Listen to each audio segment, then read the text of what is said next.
한자로 된 사자성어 가운데 다다익선이라는 단어를 여러분 아십니까? 다다익선, 많으면 많을수록 좋다는 그런 뜻을 가진 단어이죠. 정말 그럴까요? 많으면 많을수록 정말 좋은 것일까요? 함께 모인 무리들이 올바른 방향의 헌신만 되어 있다면, 그리고 주어진 은사와 재능을 따라서 올바르게 충성을 하는 사람들이 있다면 그 모임은 분명 많으면 많을수록 좋은 모임입니다.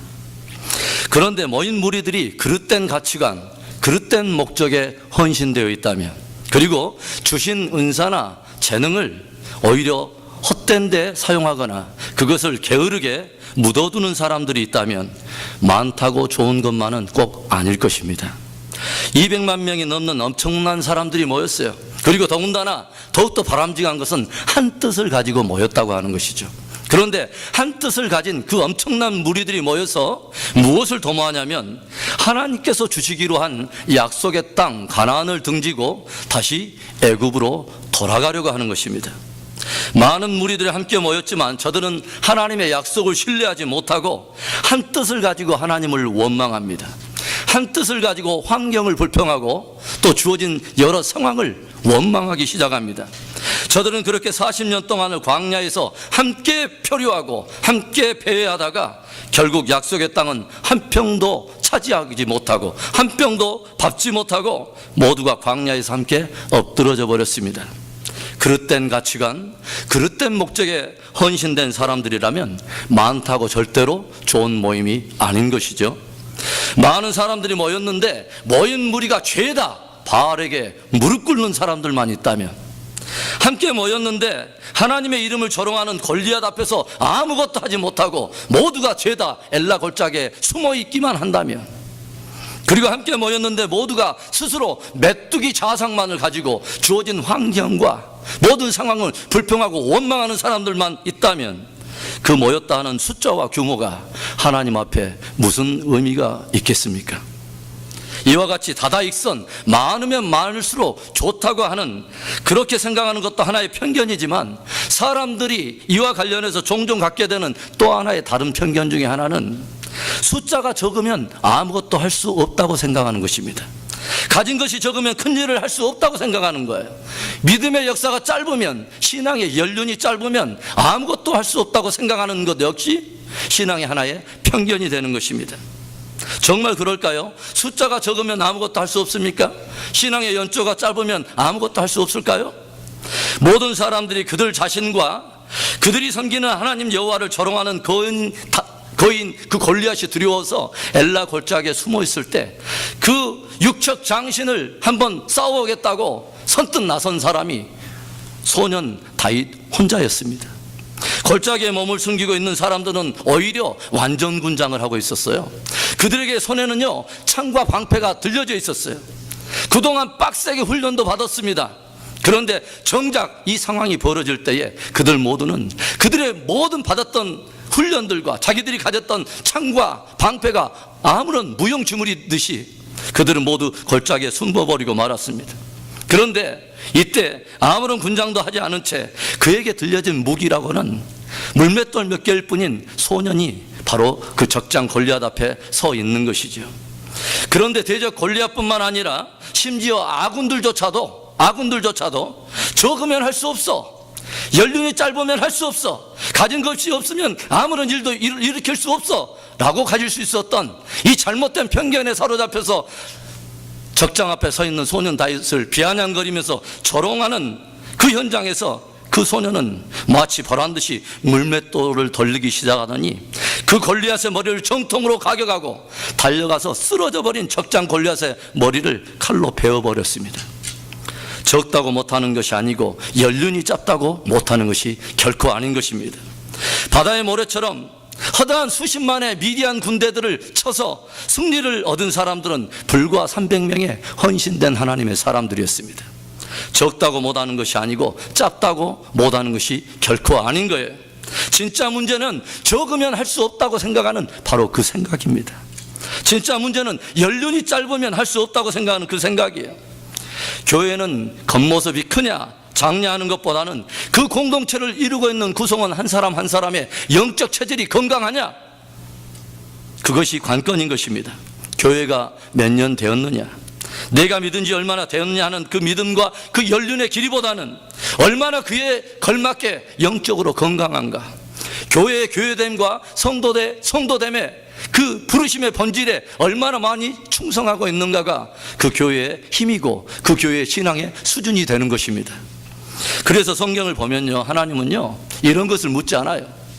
얼마나 너희가 가졌느냐, 너희는 얼마나 오래됐느냐, 너희는 얼마나 크냐, 이런 질문을 묻지 않으셔요. 오히려 주님은 그 모인 사람들이 어떤 사람들이냐, 그 모였다고 하는 사람들이 무엇에 헌신하느냐 하는 헌신의 방향을 물으셔요.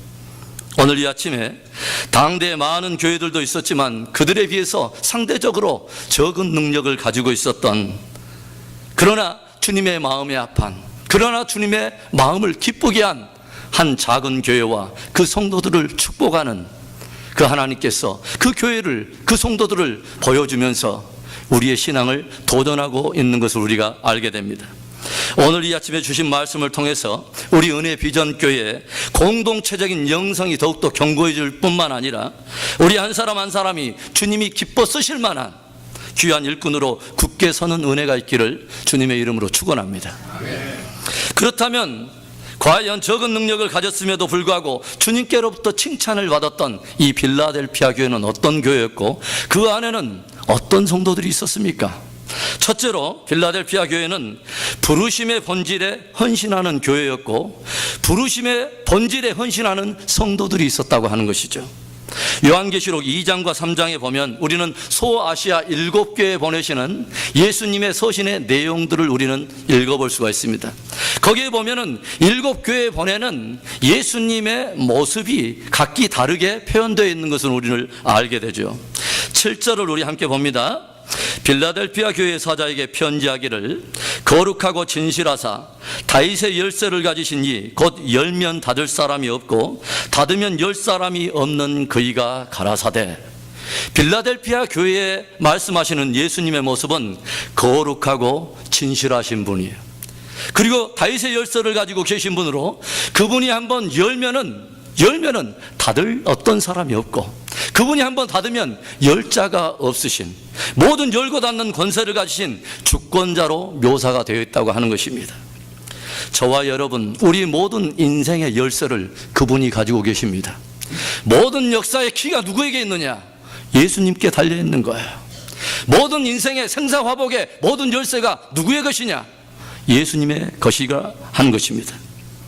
그런데 그 2절에 보면 벌지어다 내가 내 앞에 열린 문을 두었으되 능히 닫을 사람이 없으리라 하고 말씀하고 있습니다. 모든 문을 열고 닫는 주권자 되신 예수님께서 빌라델피아 교회와 성도들 앞에 문을 활짝 열어두었다는 것입니다. 활짝 열린 그 열린 문을 열어두었는데 그것을 능히 닫을 자가 없다는 거예요. 더 큰 교회들도 많았을 거예요. 재력 있어 보이는 교회들 많았을 거예요. 능력 있는 교회들 많았을 거예요. 그런데 주님이 이 적은 능력을 가지고 있는 빌라델피아 교회와 성도들에게 그 누구도 닫을 수 없도록 견고하게 모든 문들을 활짝 열어놓으신 이유가 무엇이냐 하는 것입니다. 저들은 적은 능력을 가졌음에도 불구하고 주님이 부르신 주님의 부르심의 목적, 그 본질에 헌신했기 때문에 그렇습니다. 그러면 주님께서 교회를 교회로 또 성도를 성도로 부르신 그 부르심의 본질, 그 본질은 무엇이란 말입니까? 오늘 주님께서 당신의 모습을 열고 닫는 권세를 지신 주권자로 드러내면서 이 빌라델피아 교회에게 지금 편지를 띄우고 있는데 우리가 성경을 보면 열고 닫는다라고 하는 이 표현은 항상 두 개의 주제와 함께 연결되어 있다는 것을 우리는 알게 됩니다. 항상 열고 닫는다는 이 표현은 성경에 두 개의 주제가 나타날 때 그것과 함께 연결되어 이렇게 묘사되고 있다는 것을 우리는 알 필요가 있어요. 무엇이냐면 하나는 기도와 연결되어 있는 것입니다. 우리가 간절히 기도할 때 주님이 열기도 하고 닫기도 하시는 것입니다. 우리가 또 하나는 선교입니다. 복음전도입니다. 우리가 주님 앞에 헌신해서 복음전도에 헌신하고 복음과 선교에 집중할 때 주님은 열기도 하고 닫기도 하는 것입니다. 무엇을 연다는 말입니까? 모든 대적의 문을 활짝 열어서 능히 대적의 문을 취하고 영혼들을 구원할 수 있도록 주님께서 권능의 문들을 여신다는 거예요. 무엇을 닫는다는 것입니까? 사단이 어떠한 것도 개입하지 못하도록 모든 사단으로부터 오는 참소와 더러운 악한 괴계들을 다 닫아버린다는 것입니다. 그래서 빌라델피아라고 하는 이 교회 이름, 그 이름의 뜻은 형제의 사랑이라고 하는 의미를 담고 있어요. 형제의 사랑. 그래서 우리가 기도와 선교, 형제 사랑이라고 하는 이 모든 연결된 이런 내용들을 함께 조합을 해보면 빌라델피아 교회는 어떤 교회냐는 것을 우리가 알 수 있냐면 바로 그 교회는 형제를 향한 사랑을 기도로 실천하는 교회, 형제를 향한 사랑을 영혼 전도, 즉 복음과 선교로 실천해내는 그러한 교회였다고 하는 것을 우리는 알게 되는 것이죠. 형제가 구원을 얻을 수 있도록 중심을 다해서 기도에 헌신했던 교회, 한 형제가, 한 자매가 잃어버린 영혼이 주님께 돌아오도록 복음과 선교에 헌신했던 교회가 바로 빌라델피아 교회라고 하는 것입니다. 빌라델피아 교회의 성도들은 주님께서 자기들을 교회로, 자기들을 성도로 부르신 그 부르심의 본질이 바로 영원 구원인 것을 알고 이 주님의 부르심을 외면하지 않고 그 부르심에 정직하게 진실하게 직면하며 헌신했다고 하는 것이죠. 그래서 주님은 그들이 기도하며 나갈 때마다 그들의 대적의 문들을 여시고 권능의 문들을 또 열어주셔서 그들로 하여금 성령 충만하게 복음을 전할 뿐만 아니라 그들이 중보할 때마다 견고한 진들이 흔들리고 하나님을 대적하여 높아진 인들이 다 파쇄함을 당할 수 있도록 그들에게 영적 권세를 허락해 주셨다고 하는 것입니다. 이 세상에서 가장 행복한 교회, 이 세상에서 가장 행복한 사역자, 이 세상에서 가장 행복한 성도는요, 주님의 부르심의 본질을 알고 바로 거기에 정확하게 헌신하고 쓰임받는 교회, 그런 사역자, 그런 성도인 줄을 믿습니다. 빌 하임스 목사님은 요한계시록에 등장하는 소아시아 7교회를 초대 사도적 교회로부터 시작해서 예수님이 다시 오실 때까지의 재림 직전에 종말의 교회에 이르기까지 7교회는 7교회의 역사를 의미한다고 해석을 하면서 빌라델피아 교회는 선교 시대를 예표한다고 해석을 했습니다. 영혼 구원이 주님의 갈망의 한 중심이 있다는 것, 교회와 성도를 부르신 그 부르심의 본질이 영혼 구원에 있다고 하는 것들을 간파해내고 그 본질적인 목적에, 그 본질적인 부르심에 헌신해낸 교회가 빌라델피아 교회였다고 하는 것입니다. 우리가 누군가를 사랑한다고 합시다. 어떤 형제와 자매를 사랑합니다. 그러면 그 형제와 자매를 향한 그 사랑의 최고의 표현이 무엇이 될 수 있고 무엇이 되어야 한다고 여러분 생각하십니까? 그 사람이 구원을 얻도록 해야 하는 것입니다. 그 사람이 구원을 얻도록 복음을 전해주는 것이 최고의 사랑의 표현이고 최고의 사랑의 극치가 되는 것입니다. 교회가 하는 모든 일은요, 성도가 하는 모든 일은 이 영혼 구원에 연결되어 있어야 합니다. 우리가 아무리 선행을 베풀고 아무리 구제를 할지라도 복음을 전해주지 않으면 진짜 중요한, 교회를 향해서 부르신 진짜 중요한 본질에 우리는 응답하지 않는 것이 되는 것이죠. 제 아무리 큰 은사와 재능을 가졌어도 복음과 또 선교와 함께 연결되어 있지 않다면 우리는 주신 그 은사와 재능에 주신 가장 큰 목적을 우리는 놓치고 있는 것입니다. 하나님께서 왜 우리에게 기업을 주셨을까요? 선교하라고. 믿습니까? 왜 우리에게 건강 주셨을까요? 복음 전하라고. 왜 우리를 교회로 하나 되게 동맹하게 하고 연합하게 했을까요? 복음을 전하고 선교하라고. 왜 남전도회, 여전도회를 주셨을까요? 이미 그 이름에 답이 있어요. 남전도회, 여전도회. 전도하라고. 함께 힘을 모아서 전도하라고. 영국의 구속은 대장인 윌리엄 부스라고 하는 사람이 있어요. 이분이 한 번은 배를 타고 여행하다가 갑자기 가판위에서 우스꽝스러운 옷을 입고 변장을 하고 나타났어요. 그리고 나서 북을 치더니 모든 사람이 누가 봐도 엉성한 춤을 추기 시작해요. 그래서 많은 사람들이 그 우스꽝스러운 모습을 바라면서 깔깔대면서 조롱하면서 모여듭니다. 모든 사람들이 이렇게 운집에 있자 이 윌리엄 부스가 조금 전, 바로 전까지 그렇게 우스꽝스러운 모습을 하던 이 윌리엄 부스가 이내 잠옷 심각하게 비장한 표정을 하더니 그들에게 진지하게 복음을 도전합니다. 그러자 그 사람들 가운데, 제법 사람들 가운데 알려져 있는 유명한 퀵 블랭이라고 하는 한 시인이 이렇게 부스에게 말을 던져요. 아니 부스, 당신은 구세군 대장쯤 되면서 그렇게 우스꽝스러운 모습으로 복음을 전한단 말입니까? 그러자 윌리엄 부스가 이렇게 대답을 합니다.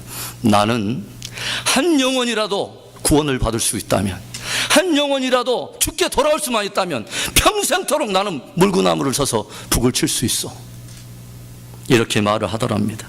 한 영혼이 구원을 받을 수 있다면 그까지 무슨 일을 못하겠냐는 거예요. 한 영혼이 죽게 돌아와서 영원한 지옥에서 영원한 생명으로 얻을 수만 있다면 내가 그 영혼을 위해서 수치를 당하고 조롱받는 것이 뭔 대수냐 이거예요. 믿지 않는 형제와 자매와 한 영혼을 향한 뜨거운 사랑과 열정이 담겨있는 윌리엄 부스에 도전하는 말인 것이죠. 지난주에 우리는 선교사님들을 함께 추수감사 예배에 함께 초대해서 함께 좋은 교제를 나눴어요. 그때 그 러시아 선교사님이 그런 말을 들려주지 않습니까? 선교 현장이 얼마나 척박하고 때때로는 말할 수 없는 외로움과 두려움이 있다고 정직하게 자기의 어떤 그런 약함을 우리에게 고백해 주지 않습니까? 우리들이 다 지상 명령에 순종해서 모두가 선교지로 가야 되지만 선교사님들이 우리를 대신해서 나가 계신다면 우리는 그러면 부지런히 우리는 후원해야 되는 거예요. 기도로 보내야 되고요, 사랑도 보내야 되고 물질 보내야 되는 거예요. 우리도 이곳에 남아서 그들이 영적으로 지치지 않도록 우리는 열심히 중보하고 우리도 이곳에서 가까운 이들에게 복음 증거에 우리는 최선을 다해야 하는 것입니다. 저와 여러분은 적어도요, 나를 영원한 형벌로부터 구속해내기 위해서 하나밖에 없는 아들을 이 땅에 최초로 선교사로 보내주신 예수 그리스도를 나의 주, 나의 하나님으로 믿고 고백하는 사람들이에요. 주님이 빌라델피아 교회와 성도들에게 기꺼이 하늘과 땅의 모든 권세를 내고 푸는 열쇠를 주시고 그 모든 문들을, 그 기라성 같은 많은 교회들이 있었지만 그 작은 교회들을 믿고 그들의 충성됨을 모시고 열어주신 이유는 주님의 갈망을 저들이 아는 거예요. 그 갈망의 한 중심에 영혼을 향한, 영혼 구령을 향한 복음과 선교에 집중하고 있는 하나님의 그 마음과 중심에 뜨거운 불같은 마음을 아는 거예요. 그리고 함께 그 마음을 통하여서 그곳에 전심으로 헌신했을 때 그들을 바라보는 주님의 마음에 감동이 있는 것이죠. 진실되게 헌신했어요. 우리에게도 항상 기회가 있는 것은 아니에요. 주님께서 우리에게 문을 열어주실 때 우리도 역시 열심히 복음을 전하고 선교에 집중함으로 말미암아서 저와 여러분 한 사람 한 사람이 주님 앞에 빈손으로 서는 그날이 아니라 저와 여러분의 드리는 기도 까닭에, 저와 여러분에게 주신 적은 능력이지만 하나님이 우리를 부르신 본질에 헌신한 까닭에 죽게 돌아온 그 영혼들을 붙들고 하나님 앞에 영광을 올리게 되는 착하고 충성된 저와 여러분들 시킬 주의 이름으로 축원합니다. 적은 능력을 가졌음에도 불구하고 주님께로 칭찬을 받았던 빌라델피아 교회는 또 어떤 교회였습니까? 둘째로 그 교회는 주의 말씀에 대한 헌신이 있는 교회였고 성도 한 사람 한 사람이 주의 말씀에 헌신되어 있는 성도들이 있는 교회였습니다. 오늘 주님께서 이 빌라델피아 교회를 칭찬하는 이유가 무엇이냐면 8절 하반절에 보면 이런 말씀이 기록되어 있죠. 내가 내 행위를 아노니 내가 적은 능력을 가지고도 내 말을 지키며 내 이름을 배반치 아니하였도다. 또 10절 상반절에는 내가 나의 인내의 말씀을 지켰은즉 하고 기록되어 있습니다. 저와 여러분이 가진 신앙은 우리의 이성이나 감정대로 가지고 있는 신앙이 아니에요. 우리의 모든 신앙은 하나님의 말씀인 성경에 기록된 말씀 위에서 우리가 걸어가는 신앙인 줄로 믿습니다. 빌라델피아 교회는 그 당시 소아시아에 있었던 교회들 가운데 가장 역사가 짧은, 어떻게 보면 알려지지 않은 거의 무명의 작은 교회였다는 것이죠. 그런데 예수님은 그들을 향해서 뭐라고 말하냐면 내가 내 행위를 아노니 내가 적은 능력을 가지고도 내 말을 지키며 내 이름을 배반치 아니하였도다라고 주님께서 칭찬해 주시는 거예요. 내놓을 만한 유력한 인물도 없었어요. 자랑할 만한 연륜도 없었습니다. 사회에 큰 영향을 미칠 만큼 큰 힘을 가지지는 않았습니다. 그러나 거기에는 말씀을 굳게 지키며 주님의 이름을 생명처럼 소중히 여기는 귀한 성도들이 있었어요. 빌라델피아 교회 뒤에 따라나온 마지막 교회가, 7번째 교회가 무슨 교회예요? 라오디게아 교회입니다. 그런데 그 교회에 보내는 편지에 이런 말씀이 기록되어 있어요. 요한계시록 3장 17절의 말씀, 우리 한 목소리를 읽어봅니다. 나는 부자라 부요하여 부족한 것이 없다 하나 내 권고한 것과 가련한 것과 가난한 것과 눈먼 것과 벌거벗은 것을 알지 못하도다. 라오디게아의 이름은 뭐예요? 민중의 정이라고 하는 이름을 가지고 있어요. 많은 사람들의 모였으면 그 모인 여론이 그냥 하나의 정의라고 하는 그런 기준을 가지고 있어요. 그런데 일명 부자교회인데 그들 스스로도 부족한 것이 없다고 말할 만큼 그렇게 모든 것이 넉넉했어요. 말 그대로 다다익선의 논리를 따지자면 많으면 많을수록 좋다고 하는 모든 것을 다 갖춘 교회가 라오디게아 교회입니다. 그런데 중요한 것은 주님의 평가는 달랐다고 하는 것입니다. 내 권고한 것, 가련한 것, 그리고 가난한 것, 눈먼 것과 벌거벗은 것을 내가 알지 못하도다 라고 말씀을 해요. 제가 늘 말하지만 중요한 것이 뭐예요? 우리 스스로 우리는 어떤 사람이라고 말하는 것, 다른 사람들이 우리를 무엇이라고 평가하는 것이 중요한 것이 아니에요. 주님의 평가가 어떠한가가 항상 중요한 거예요. 그 주님의 평가를 올바르게 받을 사람처럼 그렇게 일하는 교회, 그렇게 일하는 성도가 복 있는 교회, 복 있는 성도인 것입니다.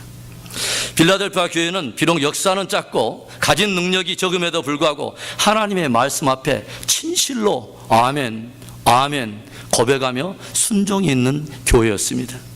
저들은 인내의 말씀을 지켰다고 칭찬을 듣습니다. 지금 이 상황이 어떤 상황이에요?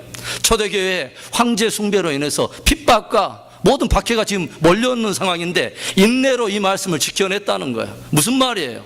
자기들이 당하는 이 상황과 하나님의 말씀이 우리에게 요구하는 이 진리의 문제에 함께 충돌되고 갈등이 유발되는 이런 상황 속에서도 이 사람들은 인내로 그 말씀을 지켜냈다는 거예요. 뭐예요? 기꺼이 대가 지불을 해가면서 하나님의 말씀을 지켜내는 그런 사람들이었다고 하는 것이죠.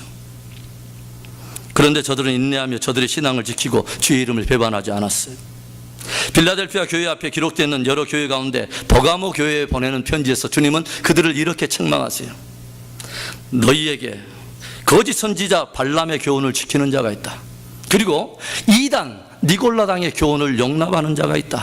그런가 하면은 두아디라 교회는 무엇을 책망하냐면 자칭 선지자라 하되 그 여자 이세벨을 내가 용납하여 그들과 함께 음행하는 자들이 너희들 가운데 있다 라고 말씀했어요. 다들 진리에 대해서 배반하고 불리한 상황이 오면 돌아서고 다들 타협해버리고 바꿔먹고 혼합하면서 다수를 따라 배도의 길을 걷는 시대에 그 적은 능력을 가졌지만 인내로 말씀을 지키는 빌라델피아 교회와 성도들이 주님 보시기에 얼마나 보배롭고 존귀했겠습니까? 얼마나 가슴 벅차게 바라보셨겠어요? 교회의 본질은 크기에 절대로 달려있지 않습니다. 말씀에 대한 순종에 달려있는 것입니다. 순종의 크기가 교회의 크기인 것입니다. 말씀에 순종하는 성도들이 많은 교회가 좋은 교회인 거예요. 제가 또 한 번 말씀드리지만 마지막 시대는 예수 진리 위에 견고하게 서 있지 않으면 비진리의 유혹 때문에 표류하고 방황하고 능욕을 당하기에 쉬운 시대예요.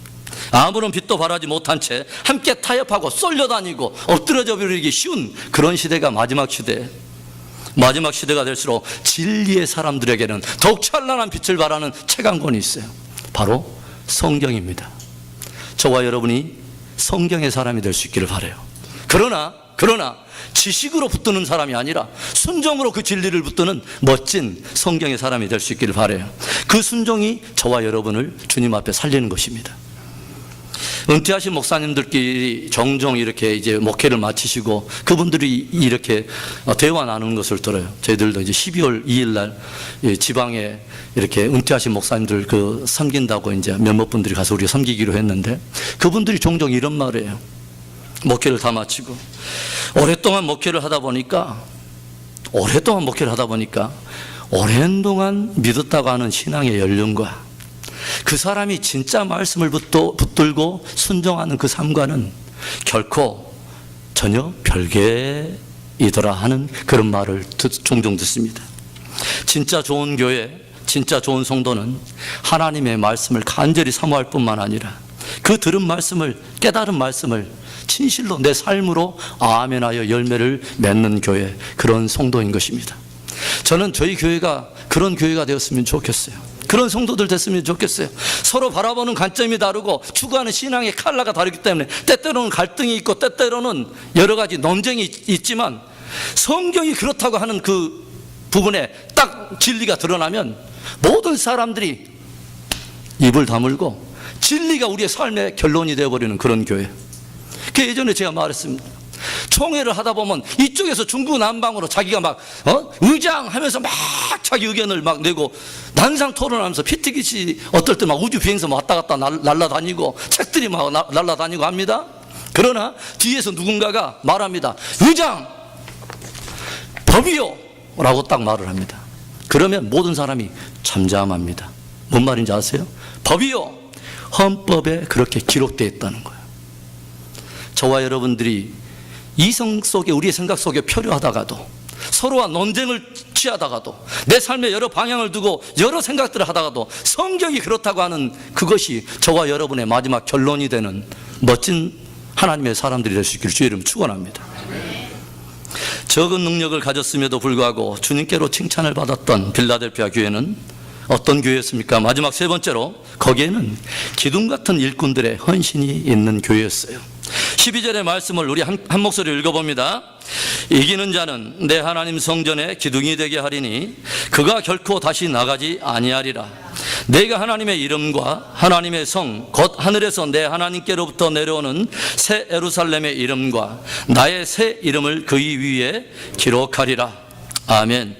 오늘 주님께서는 부르심의 본질에 충성할 뿐만 아니라 진리의 사람으로 말씀을 순종으로 붙드는 소중한 적은 능력을 가졌지만 하나님의 말씀으로 헌신한 빌라델피아 교회의 성도들 축복하면서 무엇이라고 말해주냐면 끝까지 이기는 자를 하나님의 성전의 기둥이 되게 하시겠다는 약속을 주셔요. 그 말이 무슨 말이냐면 끝까지 기둥 같은 일꾼으로 승리하라는 것입니다. 우리 옆에 분에게 그렇게 축복해 주세요. 끝까지 기둥 같은 성도가 됩시다. 시작. 어떤 분들이 종종 저한테 물어요. 목사님 항상 예배 끝나기나 아니면 다른 사람한테 말할 때 끝까지라는 말을 종종 사용하는데 왜 그러세요? 중간에는 승리할 수 있어요. 그러나 신앙은요, 마지막이 중요해요. 끝까지가 얼마나 중요한 일인지 아세요? 신앙에는 경주할 때는 그래서 인내의 싸움이 필요한 거예요. 반짝 충성할 수 있어요. 그러나 끝까지 충성해야 되는 거예요. 그게 주님 앞에 귀한 거예요.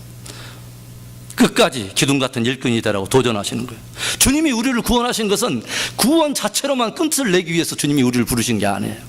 구원 이후에 주님은 보다 큰 목적이 있는 거예요. 주님의 선하신 부름의 목적이 있는 거예요. 그래서 신앙 공동체는 무엇이냐? 주의 몸된 교회는 뭐냐? 주님의 선하신 목적을 위하여 부름받은 일꾼들의 공동체인 것입니다. 그래서 신앙 공동체, 우리를 한 몸이 되어서 주의를 하라고 여러분에게 직분도 주시고 은사도 주시고 우리를 유기적인 기관을 우리에게 또 묶어주시지 않습니까?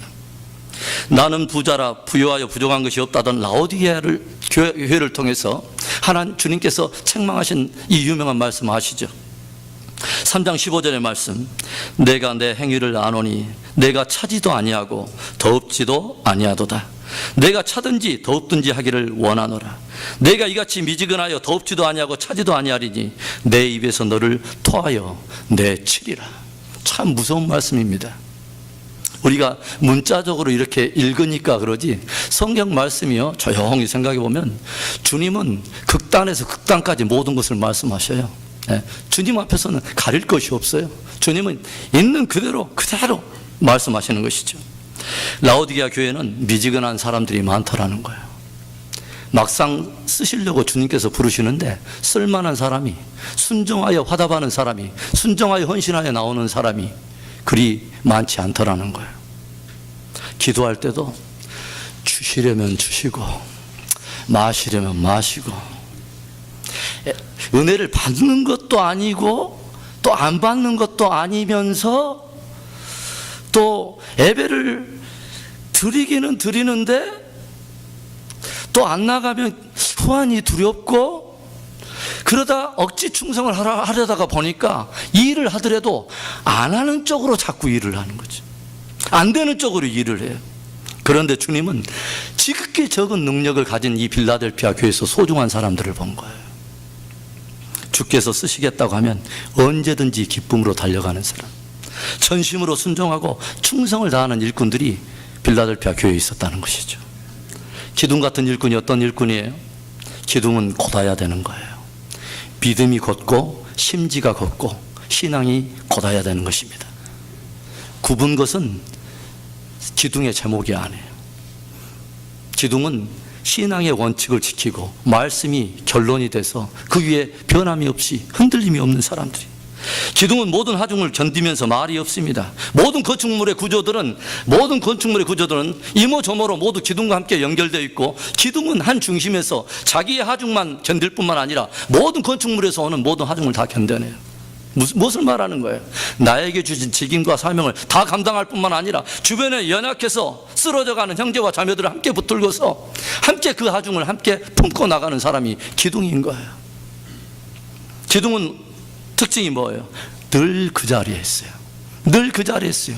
비가 오거나 눈이 오거나 기둥은 항상 그 자리에 있어요. 여러분 한번 생각해 보세요. 여러분이 한번 기업을 운영하는 사장이라고 생각해 보세요. 많은 사람을 부리는 사람이라고 생각해 보세요. 여러분의 눈에 어떤 사람이 가장 사랑스러울 것 같아요? 어떤 사람이 가장 사랑스러울 것 같습니까? 한결같이 자기 자리를 지키고 주어진 일을 성실하게 감당하는 사람이 정말 사랑스러운 사람이에요. 반짝 충성하다가 비가 오면 안 보여요. 눈이 오면 보이지 않아요. 짐을 지는 자리에는 비껴가고, 그런 사람이 아니라 빌라델피아 교회는 한결같이 자리를 지키면서 묵묵히 자기의 사명과 직임을 잘 감당할 뿐만 아니라 주변 많은 사람들을 붙들어주는 기둥 같은 일꾼들이 있었다는 거예요. 많지는 않았지만 한 사람 한 사람이 주님 보시기에 기둥과 같은 일꾼이었다고 하는 것입니다. 주님께서는 그 충성된 빌라델피아 교회와 성도들에게 무엇을 약속해 주세요? 네가 그 환난과 어려움 속에서도 적은 능력을 가지고 인내로 말씀을 지켰은지 나도 너를 환난 가운데서 이끌어내며 환난을 면하게 해주리라. 네가 굳게 붙들고 있는 면류관을 그 아무도 빼앗지 못하도록 그 면류관 굳게 붙들고 있으라. 제가 말했잖아요. 한때는 붙들고 있을 수 있어요. 그러나 내가 올 때까지 너는 그 면류관 다른 사람한테 빼앗기지 말고, 천사도 흠모할 만한 그 직임과 그 부르심의 그 귀한 직임과 그 직분을 충성되게 감당하고 그 면류관 다른 사람에게 넘겨주지 마라. 끝까지 붙들고 있어라. 그리고 또 무엇을 약속해 주세요? 내가 너를 성전의 기둥처럼 내가 세워주리라. 제가 터키에 성지순례를 갔는데 소아시아 7교회를 이렇게 방문해 봤어요. 그런데 모두가 지진으로 또 여러 가지 어떤 밖에 그 상황 속에서 다른 성전은 에베소 교회, 서머나 교회 이런 교회는 흔적도 없어요. 그런데 유일하게 남아있는 흔적이 빌라델피아 교회, 그것도 다 무너지고 뭐만 남아있는지 아세요? 아름드리와 같은 큰 기둥 4개가 그대로 있어요. 뽑히지 않은 채로. 그게 기둥이에요. 주님은 그렇게 충성하는 성도들을 지켜내겠다는 거예요. 모두가 다 흔들리고 모두가 다 배도하고 다 뿔뿔이 흩어져 있는 그곳에서도 적은 능력을 가지고 주를 향한 믿음을 배반치 아니하고 그 이름을 생명처럼 지켰던 그 성도와 그 교회를 주님 역시 성전의 기둥처럼 뽑히지 않을 그 성전의 기둥처럼 주님이 견고하게 붙들어 주시겠다고 말하는 거예요. 그리고 그 위에 무엇을 새기느냐? 나의 이름과 하나님의 이름과 새 예루살렘 성의 이름을 내가 그 위에 새기리라. 무엇을 말하는 거예요? 내가 성령으로 인을 치고 너를 나의 소유로 삼고 내가 너를 끝날까지 내가 존귀하게 써주시겠다고 하는 거예요. 사랑하는 성도 여러분, 당대 기라성 같은 많은 교회들도 있었고 연륜 있는 교회들도 많았지만 주님의 눈길이 머물고 주님의 발길이 머문 교회는 그런 교회들이 아니었습니다. 당신의 부르심이 무엇인 줄 알고 주님의 중심에 갈망이 무엇이 지금 불타고 있는 것을 정확히 깨달은 성도들이 그곳에 적은 능력을 가지고도 복음과 선교의 헌신에 들어가면서 주님의 갈망을 시원케 해드렸던 그 교회, 그리고 주의 말씀이라면 그것이 결론이기 때문에 기꺼이 대가를 지불하면서도 인내로 순종으로 그 진리의 진리됨을 지켜냈던 사람들, 그리고 주의 귀한 부름에 기둥 같은 일꾼들이 즐거이 헌신했던 그 빌라델피아 교회, 우리 은혜 비전 교회와 성도들이 이런 교회, 이런 성도들이 되기를 바랍니다. 단 한 사람도 마른 뼈와 같이 사는 사람이 없이 모두가 그리스도의 금사로 승리하는 멋진 우리 모임이 될 수 있기를 주의 이름 축원합니다. 기도하겠습니다.